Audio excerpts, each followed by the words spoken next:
بسم اللہ الرحمن الرحیم نحمدہ و نصلی علی رسولہ الکریم اما بعد۔ رسول اکرم صلی اللہ علیہ وآلہ وسلم کے پسندیدہ کھانوں کا بیان۔ پہلے ہم نے کھانے کے آداب ذکر کیے، اب اس کے اندر اس بات کو ذکر کریں گے کہ کون کون سے کھانے اور کون کون سی اشیاء رسول اکرم صلی اللہ علیہ وآلہ وسلم پسند فرماتے تھے۔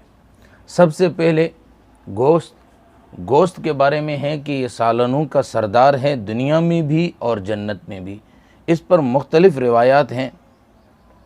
ابن ماجہ شریف میں حضرت ابو دردہ رضی اللہ تعالیٰ عنہ کی روایت ہے، فرماتے ہیں کہ رسول اللہ صلی اللہ علیہ وسلم نے ارشاد فرمایا، دنیا اور جنت کے کھانوں کا سردار گوشت ہے۔ حضرت انس بن مالک رضی اللہ تعالیٰ عنہ کی روایت جو کہ کنز الاعمال میں ہے، فرماتے ہیں کہ نبی کریم صلی اللہ علیہ وسلم نے ارشاد فرمایا، بہترین سالن گوشت ہیں جو سالنوں کا سردار ہے۔ حضرت بریدہ رضی اللہ تعالیٰ عنہ کی روایت جو کہ مجمع الزوائد کے اندر ہے، فرماتے ہیں رسول اللہ صلی اللہ علیہ وسلم نے ارشاد فرمایا، دنیا اور آخرت کے کھانوں کا سردار گوشت ہے۔ حضرت صہیب رحمۃ اللہ علیہ کی حضرت صہیب رضی اللہ تعالیٰ عنہ کی روایت جو کہ شرح مواہب لدنیہ میں ہے، فرماتے ہیں رسول اللہ صلی اللہ علیہ وسلم نے ارشاد فرمایا، دنیا اور آخرت کے کھانوں کا سردار گوشت ہیں، پھر چاول ہیں، اور دنیا اور آخرت کے جو مشروبات ہیں ان کا سردار پانی ہے۔ تو یہاں پہ گوشت کو اور چاولوں کو اور پانی کو سردار بتایا گیا ہے۔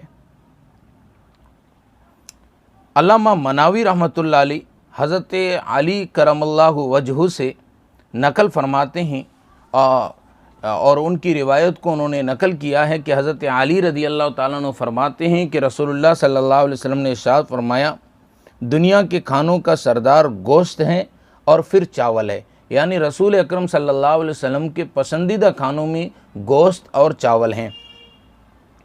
حضرت ربیعہ بن کعب رضی اللہ تعالیٰ عنہ نے نبی کریم صلی اللہ علیہ وسلم کا یہ قول نقل کیا کہ دنیا اور آخرت کے کھانوں میں افضل ترین گوشت ہے۔ گوشت غذاؤں کا سردار ہے، صحت جسمانی کے لیے نہایت مفید ہے اور کھانے میں لذیذ ہے۔ جنت میں بھی خدا پاک نے جنتیوں کے لیے گوشت کا انتظام کیا ہے۔ فرمایا قرآن مجید کے اندر، وَلَحْمِ طَيْرٍ مِّمَّا يَشْتَهُونَ، مرغوب و پسندیدہ پرندوں کا گوشت ان کا کھانا ہوگا۔ تو اللہ رب العزت نے سب سے مرغوب جو جنت کا کھانا بتایا وہ بھی گوشت، اور رسول اکرم صلی اللہ علیہ وسلم فرماتے ہیں دنیا کے اندر گوشت پسندیدہ کھانوں میں ہے۔ حضرت علی رضی اللہ تعالیٰ عنہ سے منقول ہے، مواہب لدنیہ کے اندر موجود ہے کہ گوشت رنگ کو صاف کرتا ہے، عمدہ اخلاق پیدا کرتا ہے، اور امام شافعی رحمۃ اللہ علیہ فرماتے ہیں گوشت عقل کو زیادہ کرتا ہے۔ ابن شہاب زہری رحمۃ اللہ علیہ کا قول ہے کہ گوشت 70 قوتوں کو بڑھاتا ہے، اور حضرت علی رضی اللہ عنہ فرمایا، جو اسے 40 دن تک چھوڑ دے اس کے اخلاق خراب ہو جاتے ہیں۔ گوشت قوت سمع کا باعث ہے۔ نبی کریم صلی اللہ علیہ وسلم نے ارشاد فرمایا، اگر میں خواہش کرتا کہ ہر دن گوشت ملے تو نوازا جاتا، مگر میں نے نہیں چاہا۔ شاہ عبدالحق محدث دہلوی نور اللہ مرقدہ لکھتے ہیں کہ گوشت کھانا گوشت کو بڑھاتا ہے، مگر خیال رہے جہاں اس کے فوائد ہیں وہاں اس کے نقصانات بھی ہیں، یعنی زیادہ حد سے زیادہ کھانا یہ نقصان کرتا ہے۔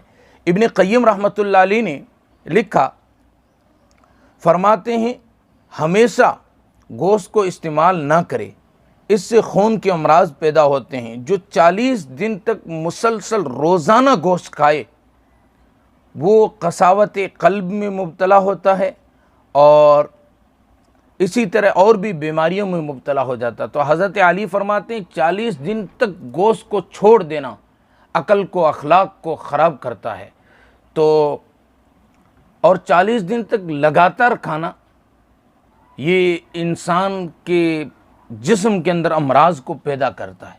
تو اس لیے ناگا کر کے گوشت کھانا چاہیے۔ اس لیے نبی پاک صلی اللہ علیہ وسلم ناگا کر کے گوشت کھایا کرتے تھے، اور گوشت کا اگر کوئی ہدیہ دے تو اسے قبول کرنا یہ رسول اللہ صلی اللہ علیہ وسلم کی سنت مبارکہ ہے۔ حضرت ابو درداء رضی اللہ تعالیٰ عنہ کی روایت جو کہ ابن ماجہ شریف جلد 2 صفحہ نمبر 241 پر ہے، فرماتے ہیں نبی کریم صلی اللہ علیہ وسلم گوشت کی دعوت یا گوشت کے ہدیے کو رد نہ فرماتے بلکہ قبول فرما لیتے۔